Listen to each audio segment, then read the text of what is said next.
ఆశా వర్కర్లు ఒక ఇద్దరికి సీరియస్గా ఉంది అన్న తర్వాత ఉస్మానియా హాస్పిటల్కి తరలించడం జరిగింది. అయితే ఉస్మానియా హాస్పిటల్లో ట్రీట్మెంట్ అయితే కొనసాగుతోంది. మనతో పాటు డాక్టర్ గారు ఉన్నారు, ట్రీట్మెంట్ చేస్తున్న డాక్టర్. సార్, ఎంతమంది పేషెంట్స్ వచ్చారు, కండిషన్ ఏంటి వాళ్ళది, ఎంతమంది క్రిటికల్గా ఉన్నారు? ఇద్దరు పేషెంట్లను తీసుకురావడం జరిగింది. ఆశా వర్కర్స్, ఒక రహీంబీ, ఒక సంతోష అంటే అంతకుముందు అన్కాన్షియస్ ఉండే, వచ్చేసరికి మళ్ళీ కాన్షియస్లో ఉంది, ఆమెకు పర్వాలేదు. నెక్స్ట్ వచ్చేసి రహీంబీకి ఇక్కడ లెఫ్ట్ షోల్డర్లో నొప్పి, అంటే లెఫ్ట్ షోల్డర్ గురించి ఎక్స్రేలు తీయడం జరిగింది. అదేవిధంగా ఎక్స్రే చెస్ట్ పెయిన్ ప్రాబ్లం చెప్తా ఉన్నది. చెస్ట్ పెయిన్ ప్రాబ్లం గురించి జనరల్ ఫిజిషియన్ పిలవడం జరిగింది. అదేవిధంగా ఈసీ తీయడం జరిగింది. తిరిగితే అందులో నార్మల్ ఉంది. అయినప్పటికీ కూడా ఎయిమ్స్లో అక్యూట్ మెడికల్ కేర్లో ఉంచి ఇవాల్యుయేట్ చేద్దామని చెప్పేసి అడ్మిట్ చేయడం జరిగింది. దానికోసమని honourable ex home minister Mahmood Ali గారు, అదేవిధంగా రాథోడ్ గారు వరంగల్ ఎక్స్ మినిస్టర్, అదేవిధంగా గంగుల కమరాకర్ గారు ఎక్స్ మినిస్టర్ పరామర్శించడం జరిగింది. ఇన్ జనరలీ సార్, ఇట్లాంటి తోపులాట ఆర్ ఇట్లాంటి అంటే ఒక వ్యాన్లో వేసుకొని తీసుకొని వెళ్ళినప్పుడు ఇట్లా పెనుగులాట జరిగినప్పుడు ఇన్ జనరలీ ఎట్లాంటి ఇష్యూస్ వస్తూ ఉంటాయి సార్ పేషెంట్స్కి? అంటే అన్కాన్షియస్ పోయే అవకాశాలు ఉంటాయి. ఒకేసారి వాళ్ళకు స్ట్రెస్లోకి వెళ్ళిపోయి ఇమోషనల్గా అన్కాన్షియస్ కావడానికి అవకాశం ఉంటుంది. కాబట్టి అప్పుడు పల్స్, బీపీ, హార్ట్, లంగ్స్ ప్రతి చెకప్ చేసుకొని అప్పుడు మనము ఏమైందని చెప్పి నిర్ధారణకు రావడం జరుగుతుంది. ఇప్పుడు ఈమెకు అన్ని పల్స్, బీపీ, హార్ట్, లంగ్స్ అన్నీ కూడా క్లియర్గానే ఉన్నాయి. అయినప్పటికీ she's complaining of chest pain అని చెప్పేసి అడ్మిట్ చేయడం జరిగింది. ఇద్దరు ఏజ్ ఎంత సార్? ఏజ్ అబౌట్ 50 years ఉంటుంది అనుకుంటా. ఇక్కడ మాట్లాడుతుంది కదా సంతోష is here only. Sir, in general ఇట్లాంటివి జరిగినప్పుడు ఒక షాక్లో ఉండిపోతారు కదా మామూలుగా. అయితే అంటే వాళ్ళు కూడా ఎక్స్పెక్ట్ చేసి ఉండరు, అంటే పోలీసులన్నీ పుల్ చేయడం ఇట్లాంటివన్నీ చేసినప్పుడు అండ్ వాళ్ళని లోపలికి ఎత్తేయడం కావచ్చు, ఇట్లాంటివన్నీ జరిగినప్పుడు మామూలుగా అయితే అందరికి ఇట్లాంటి ఇష్యూస్ రావు. మరి ఎందుకని ఇక్కడ పర్టికులర్గా ఏం జరిగింది? అంటే ఏం జరిగిందో వాళ్ళు చెప్తే కానీ మాకు తెలియదు కదా. వాళ్ళు చెస్ట్ పెయిన్ అంటే ఆమె ఏదో థింకింగ్లో ఉన్నట్టుంది. ఒకటేసారి మీరు అన్నట్టు షాక్లో గురయ్యి ఆ విధంగా చెస్ట్ పెయిన్ గురైంది. దానికోసం మనం ఇవాల్యుయేషన్ చేస్తూ ఉన్నారు నిరంతరం. మా డాక్టర్స్ ప్రతి స్పెషలిస్టు, ఆర్థోపెడిక్ బొక్కల డాక్టర్ అనుకోండి, జనరల్ సర్జన్ అనుకోండి, ఫిజిషియన్ అనుకోండి, మా టీం అంతా కూడా నిరంతరం వాళ్ళను చూసే విధంగా ఎయిమ్స్లో బెడ్ అలాట్ చేసి ఇవాల్యుయేటర్ కోసం ఉంచాం. దీనికోసం మా సూపరింటెండెంట్ గారు కూడా రావడం జరిగింది. అంటే ఫర్దర్గా కూడా ఒకవేళ అవసరం ఉంటే ఎయిమ్స్కి తరలించి ఎయిమ్స్లో అడ్మిట్ చేశాము. ఇప్పుడు ఎందుకు అంటే మనము ఇవాల్యుయేట్ చేయాలి కదా చెస్ట్ పెయిన్ అంటే, అందుకోసమని అడ్మిట్ చేయడం జరిగింది. Thank you sir, thank you. Osmania hospital దగ్గర మనం చూడొచ్చు ఆశా వర్కర్లు కొంత ఆందోళన వ్యక్తం చేస్తున్నారు. ఎందుకంటే ఇద్దరి పరిస్థితి కొంత బాగాలేదు. స్పృహ తప్పి పడిపోయిన తర్వాత వాళ్ళని ఉస్మానియాకి తీసుకొచ్చారు. ఒక్కసారి మాట్లాడదాం. ఇది ఏ ఊరు, అసలు ఏడు నుంచి వచ్చారు? మేడం, మాది మహబూబ్ నగర్ జిల్లా. మేము అక్కడి నుంచి ఈరోజు మాస్ మెమరణ కోసమని అందరం బయలుదేరి వచ్చినాము. ఎక్కడంటే అక్కడ మాట్లాడడం చేయడం చాలా దుర్భాగ్యం. కాంగ్రెస్ ప్రభుత్వం వచ్చిన తర్వాత ఫిక్స్డ్ వేతనం వస్తుంది, ఎవరికి భయపడద్దు, మా ఫిక్స్డ్ వేతనం మాకు ఉంటుందనే ఉద్దేశంతో ఊర్లో అందరితో మాట్లాడి ఓట్లు వేసి గెలిపించుకున్నది రేవంత్ అన్నని అందరం కలిసి. ఈరోజు ఒక్కదాని కోసం సపోర్ట్ అని కాదు, అందరం కలిసి ఓట్లు వేసి గెలిపించుకున్నది. మహబూబ్ నగర్ డిస్టిక్లో మా సీఎం రేవంత్ రెడ్డి ఉంటాడనే ఉద్దేశంలో సీఎం అయితే మన జిల్లాకు చాలా బాగా చేస్తారు అని అక్కడి నుంచి ఆశలం ఏడ్చుకుంటూ హైదరాబాద్కి వచ్చి ఇంకా ఏడ్పించుకుంటూ పోతున్నాం. ఇక చూడండి, ఇక్కడ గిచ్చేది రండి బాగా పోలీసులు. ఇట్లా గిచ్చడం వలన ఇక్కడ చూడండి ఒకసారి చాలా కందేసిందండి. వాళ్ళు ఇట్లా బట్టి గిచ్చడం వలన చాలా ఇబ్బంది అయింది మాకు.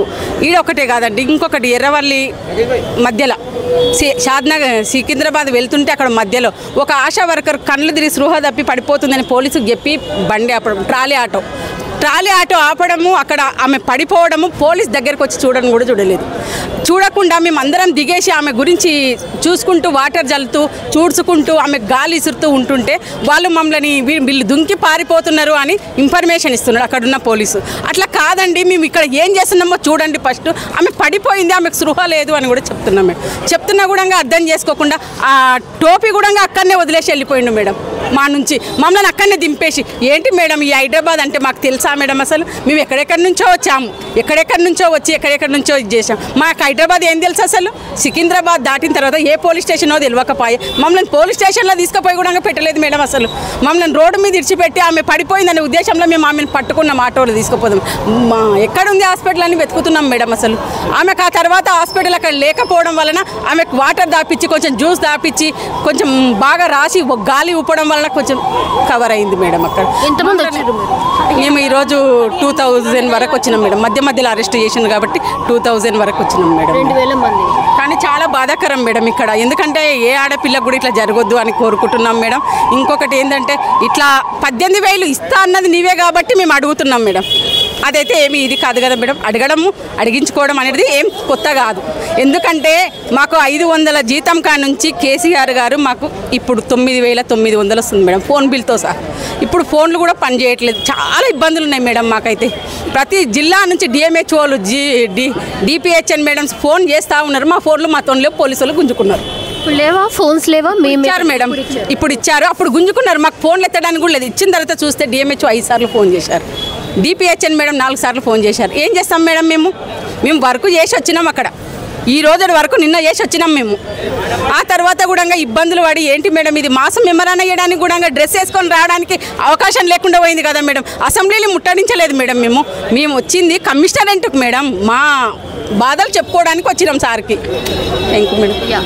అసలు ఏం జరిగింది అంటే ఇప్పుడు మిమ్మల్ని అక్కడి నుంచి ఇక్కడికి తీసుకొచ్చే లోపల ఎందుకని అంత సీరియస్గా ఎందుకైంది? ఒక ఇద్దరికి సీరియస్గా ఉంది అని అన్నారు మేడం. సీరియస్ అయిన తర్వాతనే వాళ్ళు డీసీఎంలు వేసుకున్నారు. డీసీఎంలు వేసినాక సీరియస్ కాలేదు. మా అధ్యక్షురాలకి పడిపోయి 10 నిమిషాలు ఉన్నా కూడా అయ్యో పడిపోయింది మేము రాము, డీసీఎంలు ఎందుకు వేస్తున్నారు, మేము హాస్పిటల్కి వెళ్తాము అన్నా కూడా అసలు 10 నిమిషాలు అట్లా మేము ఒళ్ళో వండబెట్టుకొని గాలి అది ఊపుతున్నా కూడా చూడకుండా డీసీఎంలో గొర్రె లెక్కన తీసిపోయింది. ఈ అక్కని డీసీఎంలోకి లాగుతుంటే నేను అన్న అక్క హార్ట్ పేషెంట్ వద్దు వదలండి, అక్క హార్ట్ పేషెంట్ వదలండి అక్క హార్ట్ పేషెంట్ ఇబ్బంది అవుతుంది వదలండి. మస్తు అరిచిన మేడం నేను డీసీఎం నుండి అరిచినా కూడా కానిస్టేబుల్ హార్ట్ పేషెంట్ అయితే ఎందుకు వచ్చింది, హార్ట్ పేషెంట్ ఎందుకు కథల పడకు నడు లోపలికి, హార్ట్ పేషెంట్ అయితే ఎందుకు వచ్చింది అన్నది మేడం. అరిచిన మేడం ఈ అక్క కోసం, ఎందుకంటే ఏమన్నా అయితే హార్ట్ ప్రాబ్లం కదా మేడం. ఆ బాధతో అరిచినా కూడా ఇక నన్ను పోయిరు మేడం. అసలు గంట సేపు తిప్పిరు మేడం. 2 మనుషులు శవాల లెక్క పడి ఉన్నారు మేడం. అసలు శవాల లెక్క ఉన్నారు. అసలు గంట సేపు తిప్పిరు మేడం. అసలు హాస్పిటల్ తీసుకోకపోవడం అంటే రోడ్డంతా సీసీ కెమెరాలు ఉన్నా చూడండి, ఎక్కడెక్కడ మాకు ఏరియా తెలియదు, సిటీ కొత్త. అరిచినాం మేడం, ఏడ్చినాం మేడం. నోటి నుంచి నురుగలు వస్తుంటే ఏడ్చినాము. ఎదురైన ఆటోలను పిలిచినాము, ఎదురైన బైకులను పిలిచినాము. మేమన్నా ఆటోలో తీసుకోపోతాం అన్నా జర తీసుకో, వీళ్ళు చూడండి పోలీసులు దౌర్జన్యంగా పట్టుకోబోతున్నారు అన్న మమ్మల్ని. ఇక చూడు పేషెంట్ ఉంది దావకన తీసుకోపోతలేరు అన్న, ఇది ఎట్టో తీసుకొస్తారు అన్న. మస్తు అరిచినాం మేడం. ఎంత అరిచినా వాళ్ళు చెయ్యాల్సిందే చేసిరు.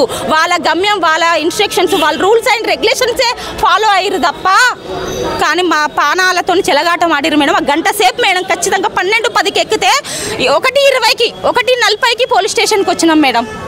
పోలీస్ స్టేషన్ బండ్ల కూడా పోలీస్ స్టేషన్. ఆ గంట సేపట్లో పోతే మేడం, ఆ గంట సేపట్లో పెరాలసిస్ వచ్చి మనిషి చచ్చిపోతే ఏం చేస్తారు? నురగలు వచ్చినాయి, బీపీ ఎక్కువైంది, మెడ నరాలు దిగడం ఎంతసేపు? పెరాలసిస్, అమ్మాయికి హార్ట్ ప్రాబ్లం ఉంది, అమ్మాయి స్పృహ లేకుండా పోయింది. 2 మనిషి శవాల లెక్కన తిప్పిరు మేడం. 3 ఉన్నారు పిల్లలు, ఫోన్లు చేసుకుంటారు, ఎవరెవరికో చేసుకో. ఒక్క అంబులెన్స్ రాదా మేడం? ఎదురుగా వచ్చే రోడ్డుకి ఒకే అంబులెన్స్ రాదా? ఒక దవాఖానకు తీసుకోపోరా? ఎందుకంత నిర్లక్ష్యము?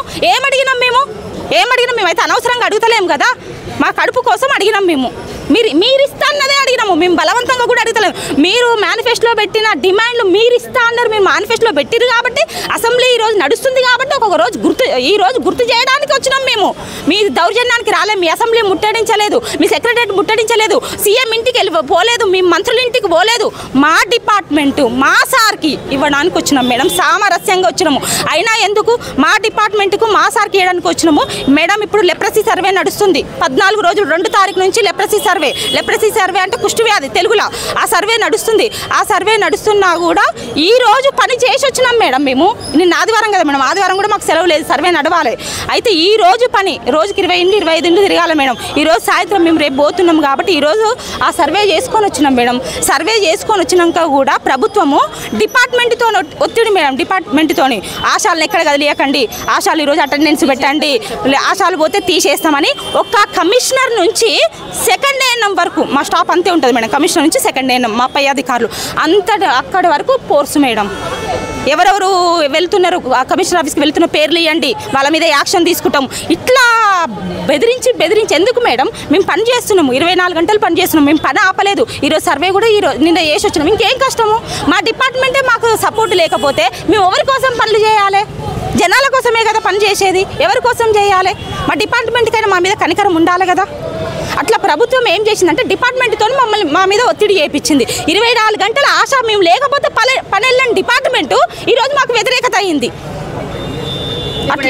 ఇప్పుడు ఎట్లా మళ్ళీ మీరు కదా ఈ రోజు మేనిఫెస్టోలో పెట్టిన 2 డిమాండ్లు నెరవేరేదాకా ప్లస్ ఈ రోజు మా ఆశాల పట్ల దౌర్జన్యంగా ప్రవర్తించిన ప్రభుత్వానికి, పోలీసు వాళ్ళకి అసలు మా మేనిఫెస్టో నెరవేరేదాకా మేము పని చేయం మేడం. తెలంగాణ రాష్ట్ర వ్యాప్తంగా ఉన్న ఆశాల మొత్తం పని చేయం మేడం. పని చేయకపోతే మా విలువ తెలుస్తుంది మేడం. ఎందుకు పని చేసుకుంటూ కొట్లాడాలని ఈ రోజు పని కూడా నిండా చేసుకొని మేము వస్తే మేము సామరస్యంగా కూర్చుంటే మా మీద ఈ అరెస్టులు ఏంది మేడం? సరే అరెస్ట్ చేస్తే చేసిండేమో, కానీ చచ్చిపోయిన మనుషులను కూడా అడ్డం పడ్డ మనుషులు చూడకుండా ఏం అరెస్టులు మేడం? ఇంత దౌర్జన్యంగా ఏమనంటే దుర్భాషలు ఆడతారు. ఇష్టం అంటే పోలీసులు అంటే వాళ్ళకు హోదాలో లేరా? ఎందుకు ఏం తిడతారా? మాట తిడతారా? ఇష్టం అంటే మేము ఆడవాళ్ళం కాదా? ఏం చెప్పాలి మేడం? ఈ మీడియా ముందు ఎన్నిసార్లు చెప్పాలి? మా పరువు మేమే తీసుకున్నట్టు అవుతుంది. తిడతారా?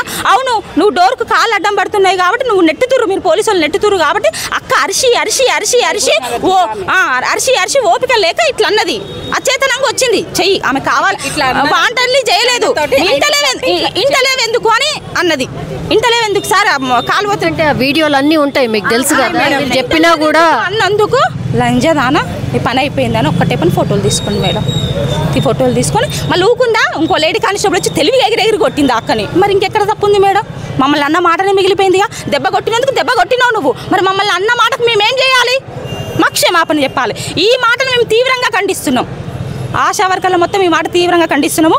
క్షమాపణలు చెప్పాలి, మాకు ప్రభుత్వం చెప్పాలి, పోలీస్ వ్యవస్థ చెప్పాలి. ఇప్పుడు రేపటి నుంచి మేము చేయం, పనులు మాత్రం చేయము. ఎందుకంటే మమ్మల్ని సచ్చే సావంచుల దాకా పోయేందుకు మా ప్రాణానికి మాకే లేనప్పుడు ఏ జనాల కోసం మేము ఎందుకు చేస్తాం మేడం? ఎందుకు చేస్తాం చెప్పు? వచ్చే 10,000 మేడం, 9,750 మాది 18 ఏళ్ళ సర్వీసు. ఈ గవర్నమెంట్ పెట్టింది మమ్మల్ని. ఈ గవర్నమెంట్ ఇప్పుడున్న ప్రస్తుతం ఉన్న ప్రభుత్వమే పెట్టింది. 18 ఏళ్ళ సర్వీస్కి 9,750 సరిపోతుందా? మళ్ళీ ఎప్పుడు 24 గంటలు డ్యూటీ. ఏ సర్వే వచ్చినా మేము అసలు డిపార్ట్మెంట్కి ఆధారమే ఆశ. ఈరోజు ఆశ లేకపోతే ఒక్క పని సక్సెస్ కాదు.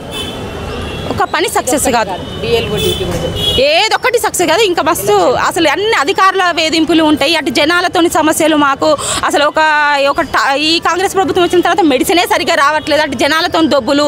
ఇంత ప్రెస్టేషన్తో అందరితో మేము ఒత్తిడి గురవుకుంటూ చేస్తూ సరే మేనిఫెస్టోలో పెట్టిన జీతం అన్ని ఇస్తాడేమో అనేసి మేము వచ్చినాం మేడం. అడగడం మా తప్ప? నువ్వు పెట్టిందే మేము అడిగినాం కదా, అది తప్పైపోయింది. అంటే మామూలుగా అయితే ఇంతగానం జరగదు. అంటే మామూలుగా బాగా అంటే మీ వైపు నుంచి అట్లా వచ్చినప్పుడే జరుగుతుంది అనేది కూడా ఒకటి ఉంది. అంటే మీరేమైనా మొండిగా చేశారా? లేదు మేడం, తప్పు ఇది. మేము వచ్చినప్పటి నుంచి ఫస్ట్ నేను ఒక అధ్యక్షురాలిని, రాష్ట్ర అధ్యక్షురాలిని, నా పేరు సంతోష. వచ్చినప్పటి నుండే నేను అధికారులతో చెప్తూనే ఉన్నాను, మేము గొడవలు చేసే యూనియన్ కాదు. మీకు తెలుసు గత 10 సంవత్సరాల నుంచి బీఆర్టీయూగా మేము ఎట్లున్నామో మీకు తెలుసు. మేము గొడవలు చేసే యూనియన్ కాదు. సామరస్యంగా వాళ్ళు పెట్టిన మేనిఫెస్టో ఈరోజు అసెంబ్లీ సమావేశాలలో మీడియా ద్వారా మా అధికారులకు రిప్రజెంటేషన్ ఇచ్చి మీడియా ద్వారా అసెంబ్లీలో చర్చ జరపాలనే ఒక ఉద్దేశంతోనే ఇక్కడికి రావడం జరిగింది. మాకు ఏ గొడవలు అవసరం లేదు. మాకు 12 గంటల వరకు టైం ఇవ్వండి సార్, అందరు రీచ్ అవుతున్నారు. ఆ రీచ్ అవ్వగానే రిప్రజెంటేషన్ ఇచ్చి వెళ్ళిపోతామని చెప్పినాం.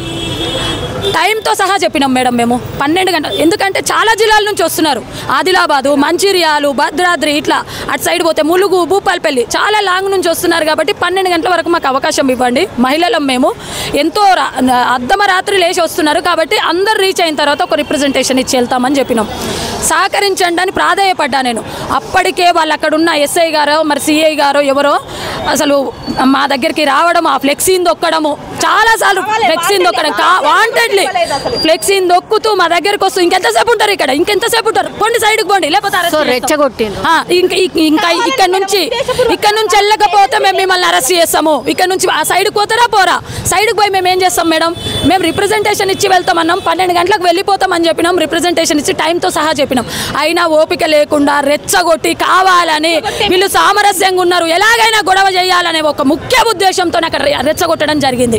రెచ్చగొట్టి అక్కడ ఉన్న నాయకుని రాంబాబన్న గారిని లేపినా మేము అక్కడ చెప్పినాం, వద్దు అనవసరంగా అరెస్టులు చేయకండి, మేము లెటర్ ఇచ్చేసి వెళ్ళిపోతాం అని చెప్పినా కూడా వినకుండా అసలు ఆయననైతే మొత్తము మన గడ్డిపోచను కదా లాగి పడేసిరు. అందులో లాగి పడేయంగానే ఈ అమ్మాయి పడిపోయింది. ఈ అమ్మాయి పడిపోగానే నేను అమ్మాయి దగ్గరికి వెళ్ళినా, ఎవరో సంథింగ్ నా వెనకాల నుంచి నాకు దెబ్బ తగిలింది తలకి. నా తలకు దెబ్బ తగలడంతో నేను అప్పటికి బతిలాడుతూనే ఉన్నా అక్కడ పోలీసులను, వద్దు సార్ గొడవద్దు సార్ సామరస్యంగా వెళ్ళిపోతాం సార్ అని. అయినా వినకుండా మరి అసలు నాకైతే ఎవరిని చేయి తగిలిందో ఏం తగిలిందో తెలియదు, నా తలకు దెబ్బ తగిలింది. నేను పడిపోయిన తర్వాత ఇక ఏం జరిగింది అన్నది నాకు తెలియదు. ఇక్కడ హాఫ్ అన్ అవర్ అవుతుంది మేడం నేను స్పృహలోకి వచ్చినాక నా పక్కన ఉన్నారు పోలీస్ వాళ్ళు, ఇదంతా నటన, ఇక్కడ పోతుంది వ్యవస్థ అంటే మేము చనిపోతాం, మా పిల్లల గ్యారంటీ ఏంటి అసలు చెప్పండి. అంటే ఒక మహిళ పడిపోతే మీరు దుర్మార్గంగా పురుషులు పోలీసులు తీసుకొచ్చి లాగి డీసీఎంలో పడేస్తారు, మళ్ళీ వీళ్ళు నటిస్తుర్రు అని చెప్పేసి ఇంత అవమానమా మహిళలకి? ప్రజల ఆరోగ్యం కోసము సమయంతో పని లేకుండా మా ఫ్యామిలీని పక్కన పడేసి మేము పరిగెడుతుంటాము. ఏ సర్వే వచ్చినా ఏ ప్రోగ్రాం వచ్చినా అటువంటి మాకు అసలు ఇంత అవమానపరచడం మాత్రం ఇటువంటి సంఘటన ఎదురవుతుందని మేము ఎప్పుడూ అనుకోలేదు మేడం. అసలు మేము ఇంత బాధపడుతున్నాము అని అంటే ఈరోజు మాకు జరిగిన అవమానం ఏంటో ఒక్కసారి ఆలోచించండి. ఒక మహిళగా మేమంత బాధపడుతున్నాం, మమ్మల్ని లంజదానా ఏంది మేడం ఆ భాష? ఒక పోలీస్ అధికారి లంజదానా, మహిళలను చూడకుండా లంజలమా? మేము ప్రజల కోసం అనునిత్యం పనిచేసే మేము లంజలమా? ఖచ్చితంగా ఈ మాటను వెనక్కి తీసుకోవాలి మేడం. ఈ మాటను వెనక్కి తీసుకునే వరకు మాత్రం మేము ఖచ్చితంగా దీన్ని ఉధృతం చేస్తాం. ఇంకా ఏ ప్రజల సర్వీస్ కోసము మేము ఈ రోజు గిడ మేము సర్వే చేసి వచ్చాము, లెప్రసీ సర్వే జరుగుతుంది, సర్వే చేసి వచ్చాము అంటే ప్రజల కోసం అంత ఆలోచించే మేము లంజలమా? ఈరోజు ఉద్యోగంలో ఉన్న ఒక అధికారి లంజదానా అని అంటే అది ఎంత దౌర్భాగ్యం ఆలోచించండి మేడం. ఈ మాటను మాత్రం మేము తీవ్రంగా ఖండిస్తున్నాము, వ్యతిరేకిస్తున్నాము. ఖచ్చితంగా మాటను వెనక్కి తీసుకునే వరకు మాత్రం మేము విధులకు హాజరుగాము మేడం. దయచేసి మాకు మీరు కోఆపరేట్ చేయండి మేడం. ప్రధాన డిమాండ్ ఇప్పుడు మీకున్న ఇష్యూస్ అయితే అలాగే ఉండిపోయినాయి. ఇప్పుడు ఇదంతా జరిగింది కదా, మీరు ఏం కోరుతున్నారు? అక్యురేట్గా సీఎం సార్కి ఏం చెప్పదలుచుకున్నారు? మమ్మల్ని గత ప్రభుత్వం ఎలా అయితే గుర్తించిందో గౌరవించిందో మేము అడగకుండానే మీరు మేనిఫెస్టోలో పెట్టిరు, అమ్మ మీకు 9,000 సరిపోవు, నేను 18,000 ఇస్తా, ఉద్యోగ భద్రత కల్పిస్తా, మిమ్మల్ని ఉద్యోగస్తుల్లాగా చూస్తా అన్నారు. మేము అదే అడుగుతున్నాం. ఖచ్చితంగా మీరు ఆ ప్రభుత్వం ఎలా అయితే మాకు నిజంగా మేడం మేము గొప్పలని చెప్పట్లేదు, మాట్లాడట్లేదు. ప్రతి నెల రివ్యూ ఉండేది మేడం. మా ఆశా వర్కర్లతో హెల్త్ మినిస్టర్ గారు రివ్యూ తీసుకునేవాళ్ళు మేడం. ప్రతి నెల కింది స్థాయిలో ఏం జరుగుతుందని ఆశాలతో మాట్లాడేవారు. ఇప్పటి వరకు రివ్యూ అయిందా? ఇప్పటి వరకు అసలు మమ్మల్ని పట్టించుకున్న నాదుడు లేడు.